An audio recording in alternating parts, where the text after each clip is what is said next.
ஏன் வள்ளி பதட்டமா இருக்க? என்ன என்ன சொல்றதுன்னு தெரியல. ஆனா இத உன்கிட்ட சொல்லாமல இருக்க முடியல.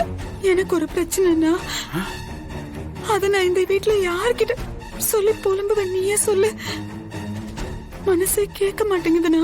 என்ன பிரச்சனை வள்ளி? சொன்னா தானே தெரியும். மாற ஜெயில இருந்து வந்தா ஏதோ அவன் தெரிஞ்சோ தெரியாமலே ஒரு தப்பு பண்ணிட்டான். அது வீரா மனசுல கோவமா இருந்தாலும் போக போக எல்லாம் சரியாயிடும் தானே நம்ம நினைச்சோம். அவங்க பழையபடி சேர்ந்து வாழணும்னு தானே நம்ம ஆசைப்பட்டோம், காத்திருந்தோம்.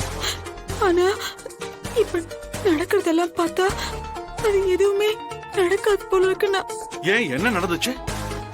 அவங்க ரெண்டு பேருக்குள்ள ஏதாவது சண்டையா? அப்படி எதுவும் தெரியலண்ணா. மாற வீராவை நல்லாதான் பாத்துக்கிறான். வீராவுக்கும் அவன் மேல கோவம் இருந்தாலும் அப்பப்ப அவன் கிட்ட நல்லதான் பேசிட்டு இருந்தா. அதெல்லாம் பார்த்து அவங்களுக்குள்ள எந்த பிரச்சனையும் இருக்காதுன்னு தான் நான் நம்பிட்டு இருந்தேன்.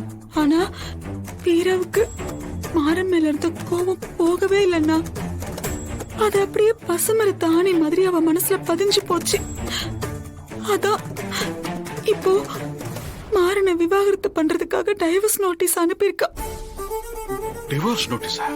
ஆமாண்ணா. இந்த விஷயம் நமக்கெல்லாம் தெரிஞ்சதுன்னா நம்ம மனசு கஷ்டப்படணும் யாருக்கும் தெரியாம வீரா மறைச்சு வச்சிருந்திருக்கா. என்னன்னா இது? ஏன்னா நம்ம குடும்பத்துல மட்டும் இப்படி எல்லாம் நடக்குது? என் பசங்க 3 பேரோட வாழ்க்கையும் சரியில்லையா வள்ளி? நான் அப்படி என்ன பாவம் பண்ண? யாருக்கு என்ன கெடுதல் பண்ண? ஒருத்தன் பொண்டாட்டியை இழந்துட்டு குடிகாரனா சுத்திக்கிட்டு இருக்கான்.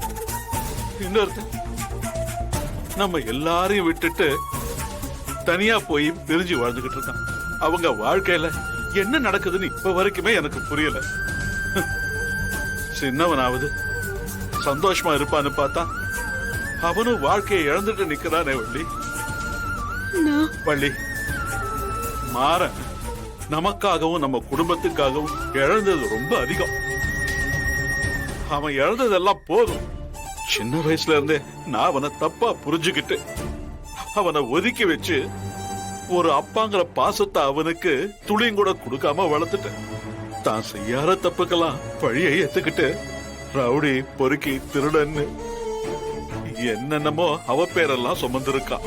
போதும் வள்ளி, போதும். அவன் இழந்ததெல்லாம் போதும்.